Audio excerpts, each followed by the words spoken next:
ৰকনা তৃপ্তিত লাউৰ ইমান এটা ভূমিকা নাথাকিলেও কিন্তু ঠাণ্ডাৰ সময়ত ব্ৰকলি ফুলকবি আৰু বন্ধাকবি খাই খাই আপুনি যেতিয়া একেবাৰে বৰ তেতিয়া এখন কুমলীয়া লাউৰ ৰেচিপি আনি দিব পাৰে অলপ চেঞ্জ পেট ঠাণ্ডা কৰিবৰ বাবে একেখন লাউ ইউজ কৰি আমি তিনিবিধ বেলেগ বেলেগ ৰেচিপি বনাম আজি প্ৰথম খণ্ডত লাউ আৰু মুগ দালিৰ সবজিটো বনাম অহাকালি লাউৰ বাকলিখিনি দি লাউ বাকলিৰ ফ্ৰাই আৰু নেক্সট ডে বুট দালিৰ লগত কেৰেলা আৰু লাউ দি আমি দালিটো প্ৰিপেয়াৰ কৰিম ইয়াত আপোনালোকে দেখিবলৈ পাইছে এটা লাউ হেতু লাউটো আমি কাটি লৈছো আৰু তাৰ যেটো স্কিন আছে হেতু আমি ফাৰ্স্ট অফ অল পিল কৰি লম আৰু সেইখিনি পিল কৰা অৱস্থাত ৰাখি দিম আৰু নেক্সট ডেত আমি হেতু ফ্ৰাই বনাম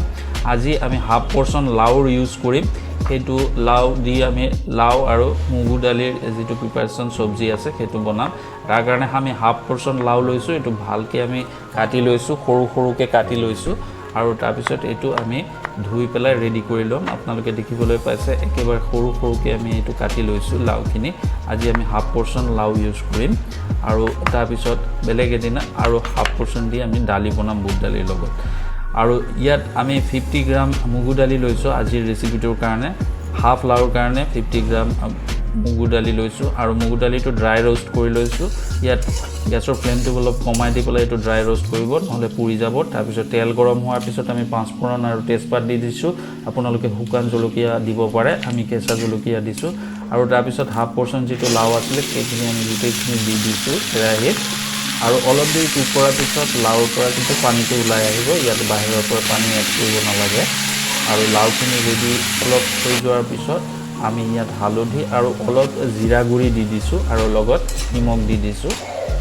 এইখিনি অলপ দেৰি কুক কৰাৰ পিছত আমি যিখিনি रोस्ट কৰি লৈছিলো দালি সেইখিনি আমি দালি তাত দি দিলো আৰু অলপ বাহিৰৰ পৰা পানী এড কৰি দিয়াৰ পিছত এইখিনি আমি কুক হ'বলৈ দিছো এতিয়া যিখিনি দালি আছে সেইখিনি আপোনালোকে একেবাৰে গলাই নিদিব তেতিয়ালে টেষ্টটো কিন্তু চেঞ্জ হৈ যাব অলপ হিজিলে হৈ যাব দালিটো আৰু লগত যেটো লাউ আছে সেইটো হিজি যাব